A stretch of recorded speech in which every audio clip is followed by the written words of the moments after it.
Hey everybody, what is going on? I hope you guys are all doing well, and welcome to another tutorial video. In this video, I'm going to be explaining to you guys how you can make changes to your site after you publish it on Squarespace. So let's get right into it. As you can see, currently I'm on my site and I have not published it yet.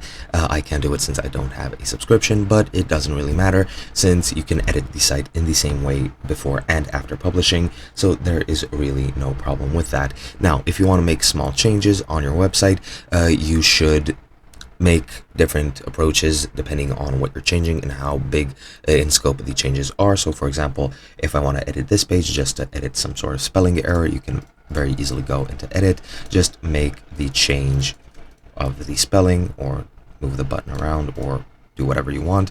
So for example, I'll just go ahead and select this text, delete it, and just write in I don't know, spelling correction. I'll go ahead and make the font size the same as it was. I'm not sure why I can't do that right now. Let me go here, and I'm not sure where exactly the font size, or rather you can just click scale text. So there we go. And yeah, you can make small changes like that after you publish it without any problems. But if you're planning on making some bigger restructuring changes on your pages, you should go ahead and go into pages, select the page you want to edit. For example, let me say I'll edit this YouTube page, which is just empty, but it doesn't really matter. What I'm going to do here is I'm going to go ahead and duplicate it if I can. I'm just not sure. There we go. There's the option.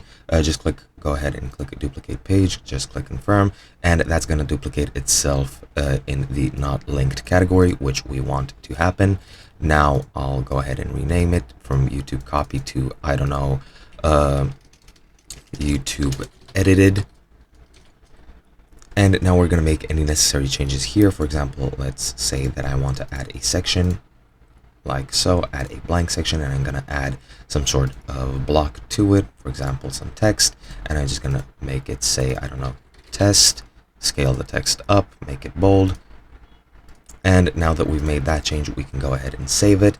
And now what you're going to want to do first is you're going to go ahead into the original page, go ahead and click on the gear and make sure the slug is over here. Copy that slug over, just Control C and copy it to your clipboard, then rename the slug to something else and click save, so that the link is not really available anymore. Then you're going to go ahead into your edited page and you're going to change the slug to the one it previously was. So I'm just going to put YouTube and now go ahead and click save, and then we're going to go ahead and drag that over to main navigation, put the pre-edited or the unedited page over in the not linked section, and now you can make changes to this if you want, or you can just delete it afterward. It really doesn't matter.